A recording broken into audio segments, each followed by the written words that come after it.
To what degree do you think India's economic failures, especially during the first 4 decades, limit our ability to assume a more significant role internationally? And here I want to draw a little bit of comparison with China. Now, China was also during these decades kind of as much of failure as India was economically. Yet it seems that somehow China was able to pull its weight a little more than we were able to. That's an understatement, but yes. No, seriously, I mean, they are today 5 times your economy. Yes. So I think it's more than a little more. But even if we look back, pre-2000, let's say, or Okay. pre-1995, at least one gets the sense that the Chinese were able to pull their weight in those decades a bit more than we were able to. Why was there this difference, even though we were a democracy and the Chinese were obviously an authoritarian regime? Well, I've sort of addressed that in the book. I've attributed, again, this is a retrospective look free of judgment. It's an analysis rather than a blame game. I think there were 3 big things which went wrong for us. One was, of course, at the start, the partition. The second was the delay in exercising the nuclear option.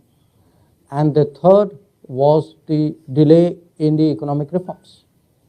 So China not only did not get partitioned, actually China grew in this period territorially. China exercised its nuclear option early, 1964. We did a half-hearted move in 74. We did it, but we didn't do it. So we had to do it all over again in 98. And that's, 74 was tough enough, but by the time you stretched it to 98, you actually created a big burden on yourself and also allowed Pakistan to catch up in that period. And of course, for me, the most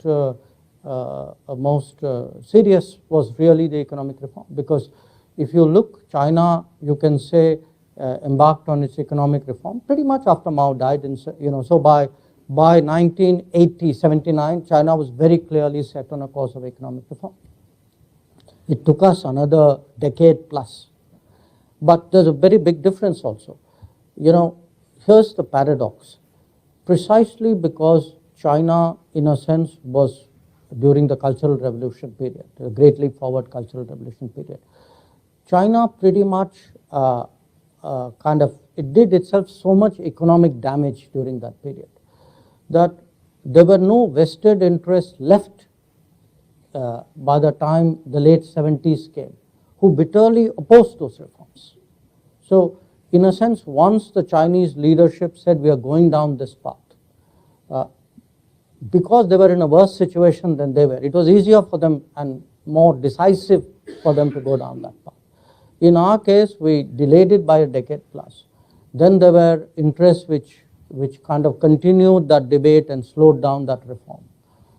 So we never had that sort of clean slate ability to progress with China.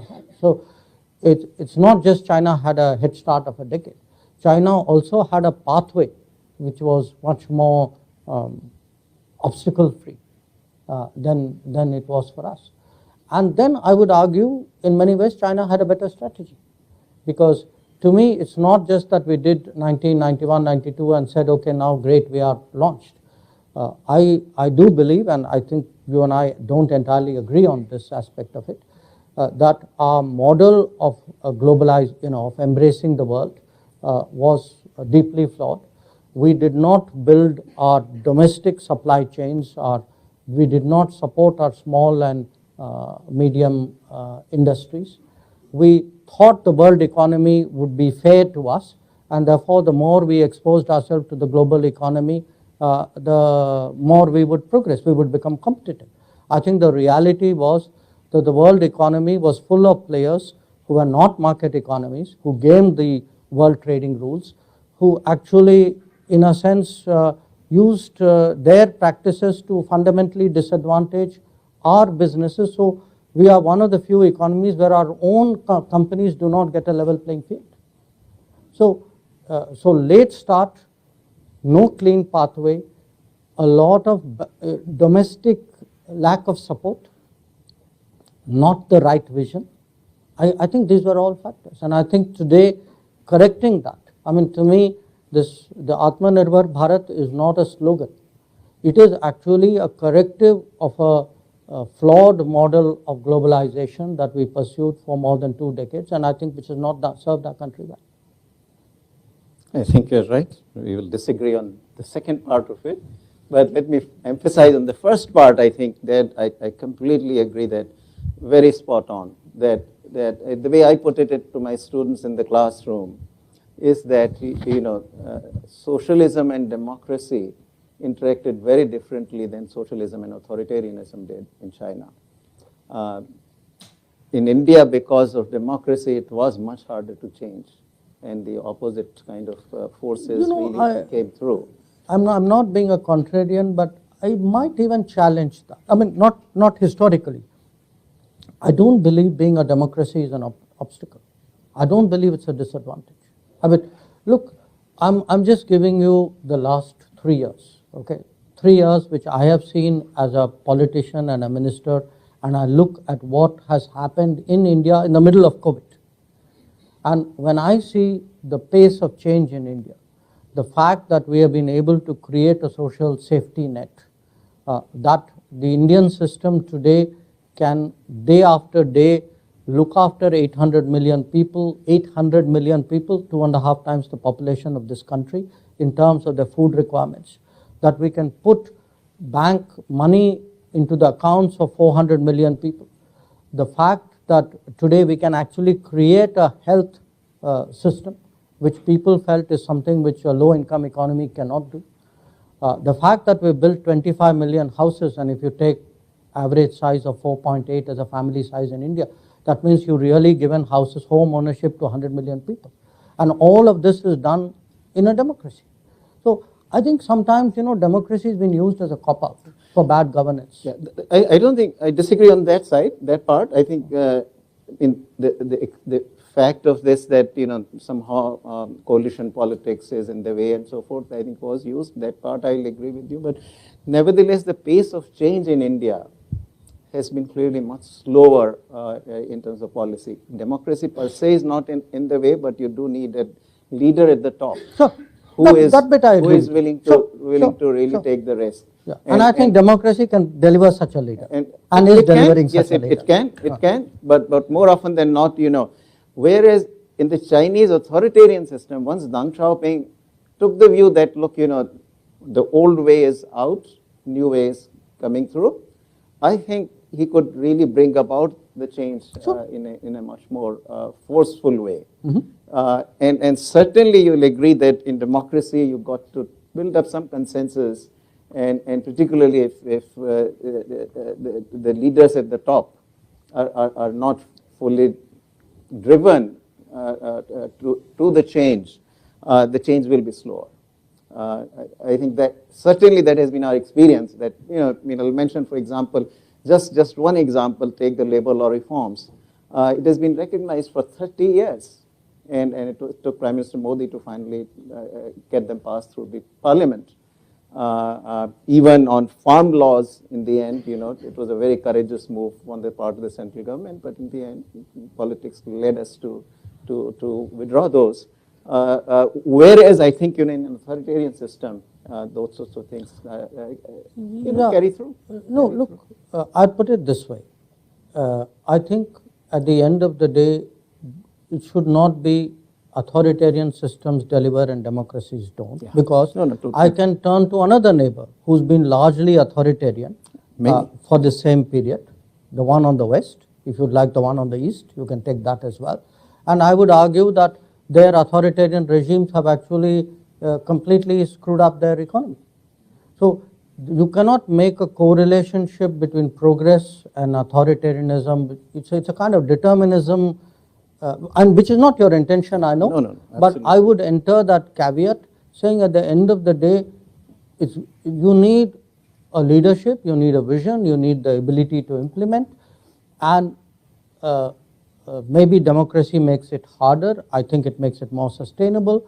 Perhaps a more diverse society needs a democracy. It is harder to do through a more authoritarian way.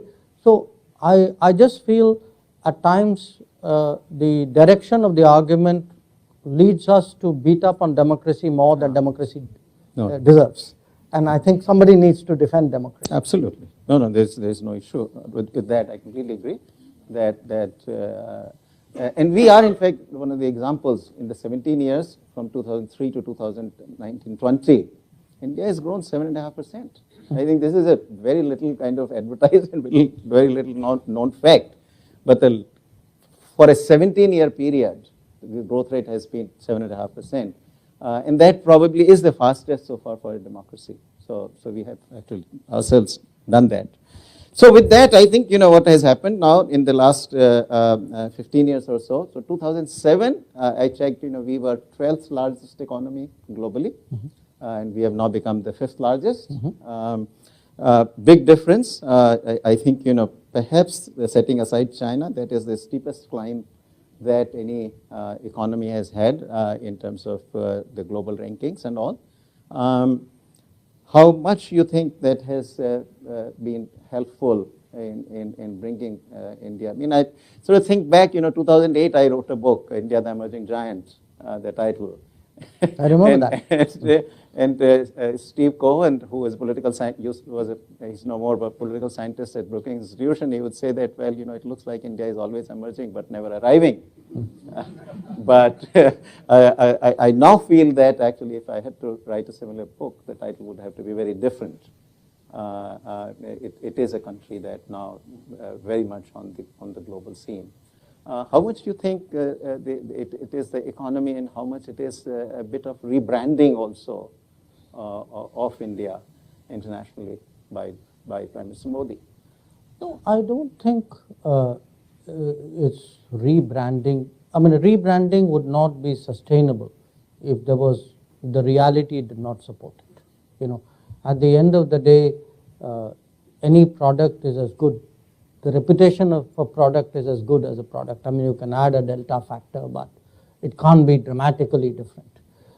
I do think, and I can make comparisons over multiple decades. I mean, today, the fact that we are the 5th largest economy, how we have come through COVID, how we are today dealing with the headwinds of the Ukraine conflict, how we have actually transitioned into the digital era.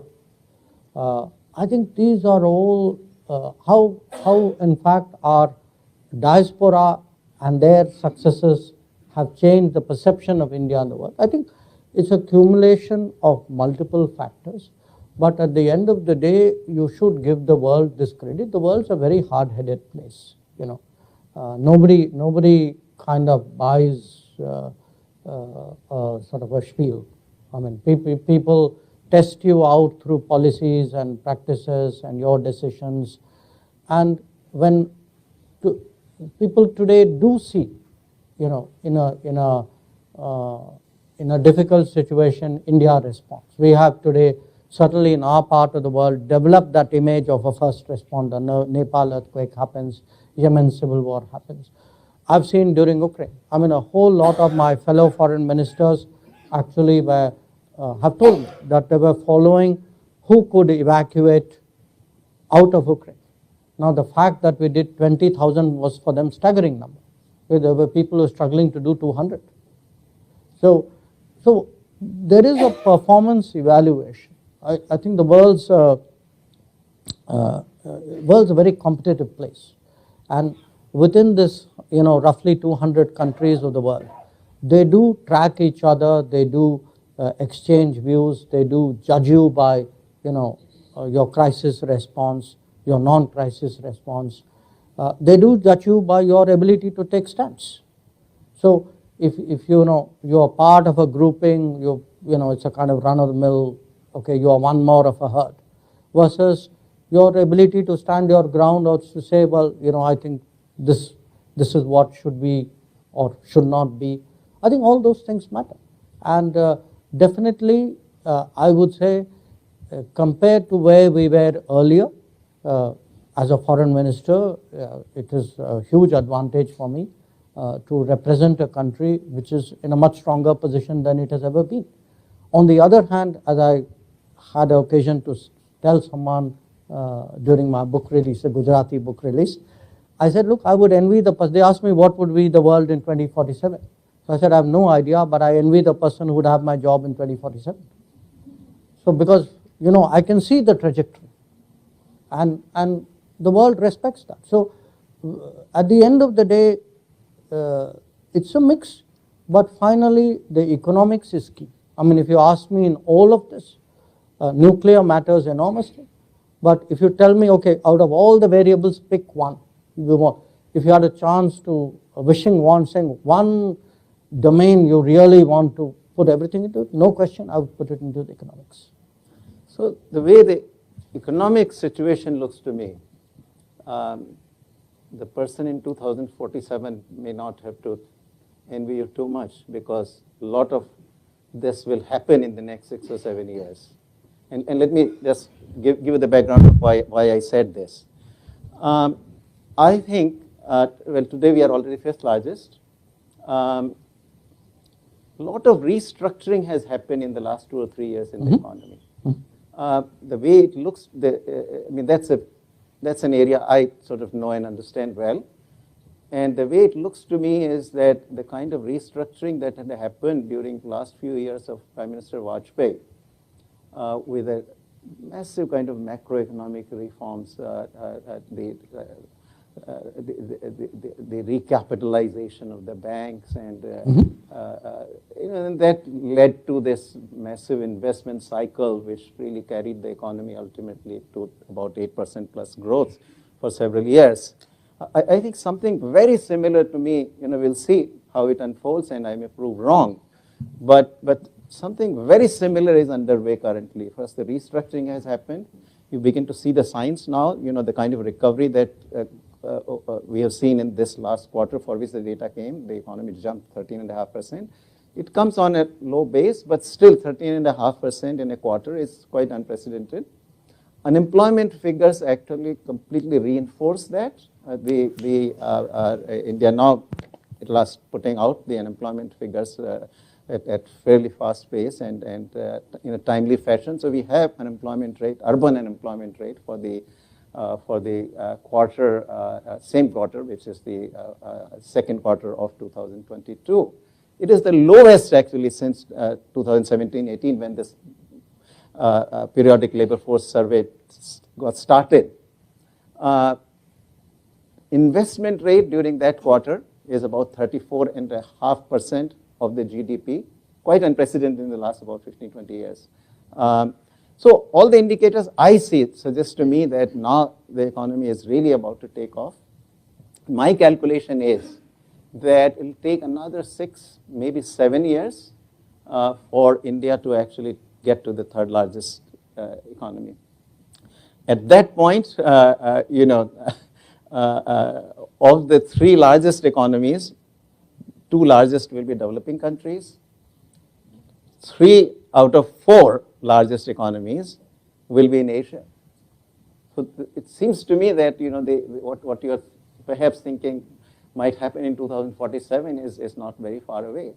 It is going to happen, at least economically, and that's where I want to sort of get your comments on how you see this is going to impact, because you will still be the External Affairs Minister at the time.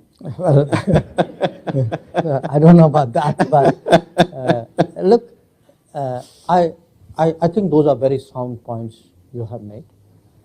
But in addition to that, I can think of the known unknowns and the unknown unknowns. So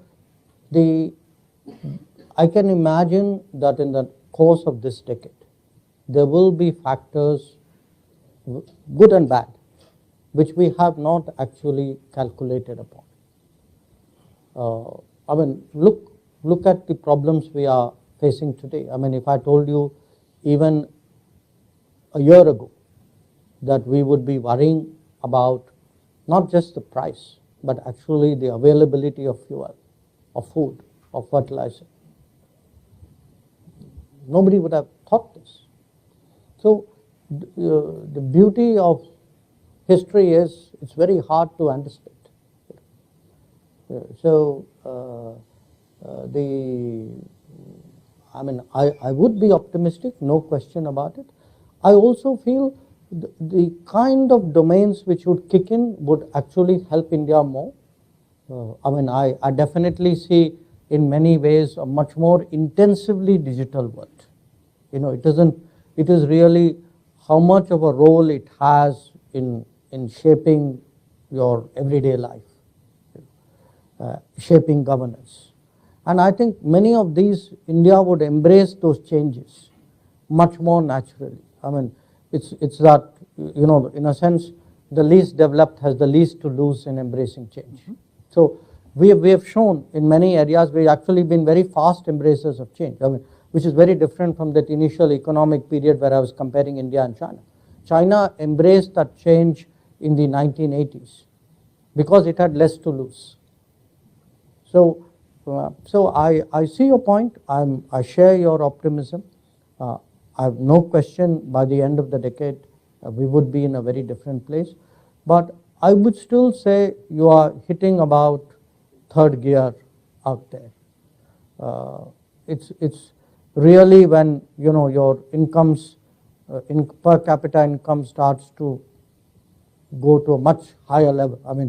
Today we are still at what, $2,000. When you 2020. Yes. When you hit 2,200. Yeah. So when you start hitting the 10,000 plus zone, as China has done, then it's a really different ballgame. Okay, let me just ask one more question, and then we'll open it to the audience here. So I return to your book, and this is how you describe, I think, the strategy. This is a time for us to engage America, manage China, cultivate Europe, reassure Russia, bring Japan into play, draw neighbors in, extend the neighborhood, and expand traditional constituencies of support. That's exactly what I'm doing. That's in essence what we've been doing. Mind you, it's not been easy. Managing China hasn't been easy. Reassuring Russia hasn't been easy.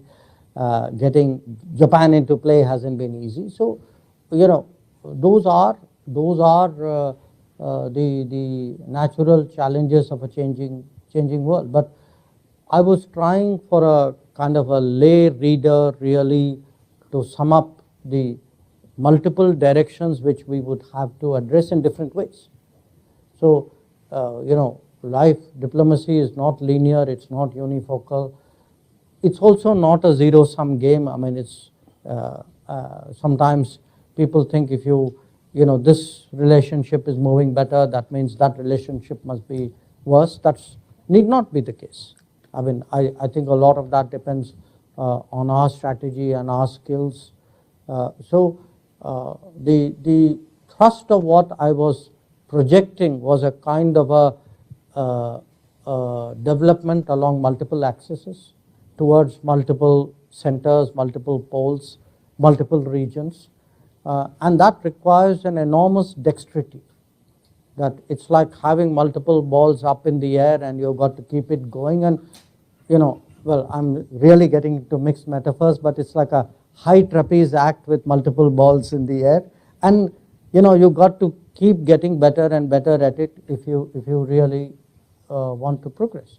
And in an interesting way, I would suggest that this year has been a demonstration of it. That, we have had challenges in the Indo-Pacific, we've had challenges in Eurasia. We have tried to kind of effectively address both. We are today seen even more strongly than before as speaking up for the interests of the global South. But we are also seen as actually a deeply democratic power which has underlined the values, the relevance of democracy, which looks today as in the digital domain at the importance of trust and transparency. We are also seen as a additional engine of growth which is trying to make supply chains more reliable and resilient. So you have like multiple roles, multiple targets, multiple relationships, and it's like a, it's like a 360 which you got to keep doing. Perfect. Okay, so we'll open up. Just one thing before all of you raise your hands. I really want to give first chance to the Columbia students and faculty. So please, especially if you're from media, don't try to be the first. Just hold your questions. You get chances to ask these questions to the minister in many different forums. So students, all right? Okay, let's come here. Yes. There is microphone. So.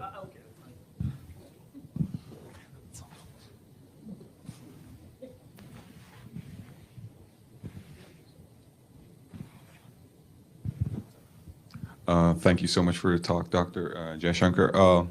I wanted to ask you a question in regards to a lot of students who might, like myself, have come, for example, to the US or other countries for their education, perhaps a career that follows. So we come to a point in our lives where we've had to face this very difficult decision that sometimes we end up being citizens of the countries that we've studied and worked at. In India, currently, a dual citizenship, it does not allow that. So I know there's been some talk of changing that, but nothing substantive yet. So could you shed some light on like what is the reason that students like us have to leave our home countries like in an official way and for like leave our passport, which I personally do not want to do. I'm sure a lot of people don't. So could you tell us like if that is going to change anytime soon, or what is the thought process behind not giving dual citizenship? Thank you so much. Shall we take two more questions? Yes, absolutely. I can cover more efficient, yeah. Yes. Yes.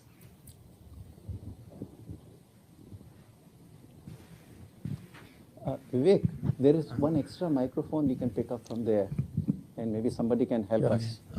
मंत्री doctor Jaishankar जी नमस्ते। मेरा नाम संजीत और मैं यहाँ सिपा में master कर रहा हूँ और मैं प्रोफेसर अरविंद जी का क्लासमेट भी रहता था। Okay. और Question. ठीक है। अगस्त में आपने तो एशिया सोसाइटी संस्थान के शुभारंभ के अवसर पर आपने टिप्पणी की कि अपने चीन भारत संबंध और एशिया सेंट्रिक में जोर दिया और आपने कहा कि मैनेजमेंट ऑफ कॉन्ट्रडिक्शंस बहुत ज़रूरी है, पर आपने भी कहा कि क्वोट अच्छा है क्योंकि तो क्रॉस रीजनल कोऑपरेशन के लिए, लेकिन लोग मानते हैं कि क्वोट चीन के विरुद्ध करते हैं, इसलिए तो ये कॉन्ट्रडिक्ट आप कैसे संभालेंगे और क्वोट की दृष्टिकोण से भारत का नॉन अलाइंड ट्रेडिशंस हम कैसे समझें as a international affair student? धन्यवाद। Okay, we'll take one more and then. Should I tell people in English broadly what he said? Basically, the issue was he was referring to something I said in August about India-China relations. How will you manage the contradictions in India-China relations, and really where does non-alignment fit into it? Okay. Good morning. Good morning, Doctor. Thank you for your words. I'm from Mexico, and I think economically speaking, our countries are very similar in some aspects. So I would like to hear your opinion on how can we improve economic growth without making inequality get bigger in our countries, which I think is a big issue. Thank you. Okay. Let the minister answer, and then we'll take one more round. That's all. Sure. First, on the dual citizenship, I think in a way, governments in India have recognized the dilemma of people like you. So they have started during Prime Minister Vajpayee's time. They have tried to create a particular category which will allow you to be a citizen of another country but yet have a very privileged association with India. So, we started with two, it was a PIO, Persons of Indian Origin card, and overseas citizen of India. So we've now combined it, made it into a single program. So we have to recognize today that the world is a workplace for Indians, and it is very likely in a greater knowledge economy kind of world, more and more Indians will look for jobs abroad or look for study abroad. There are, after all, today more than 1 million Indians who study abroad. So the attempt is to find a middle ground between your predicament and our regulations. Now you'll ask me, therefore, why do you have those regulations? The reason is, if you look at the the challenges, the history of India, the partition, the complexity of what we face, for us to move into dual citizenship is not something which can be readily and easily and securely done. I think there are considerations which would urge caution as well. So it's something people have gone into very deeply. Now, having said all that, by the way, what I know of this country, you can easily work here and prosper here without changing your passport. So that's also a suggestion I would leave with you. Regarding the India-China contradiction, look, it is for me, I look at it from a political science perspective, but also a larger historical perspective. You had, in our times, the biggest change we have seen in the world is the rise of China. No question about it. Okay. Now, what that has done so far is it has, because of the comparison, it has, in a sense, shall I say, mitigated somewhat the dramatic rise of India, which is a point which Professor Panagaria was, in a sense, also making. That if you evaluate India on its own merits, how much we have progressed, the growth rates which he was speaking about, is fantastic. But then you have China, which has risen faster, more dramatically in the same time span. The issue for us today is, how do two rising powers in absolute proximity to each other find a modus vivendi in a dynamic situation? That's a very, very complex problem. And in history, actually, there are very few analogous situations. Powers have arisen with a gap or with a space, a geographical space. It's easier to deal with that kind of situation. So I was also using the occasion to really send out a message that it's in our mutual interest that we find a way of accommodating each other, because if we do not, the whole idea that Asia, the rise of Asia is contingent on the two biggest economies of Asia getting along with each other, or the three biggest economies of Asia getting along with each other.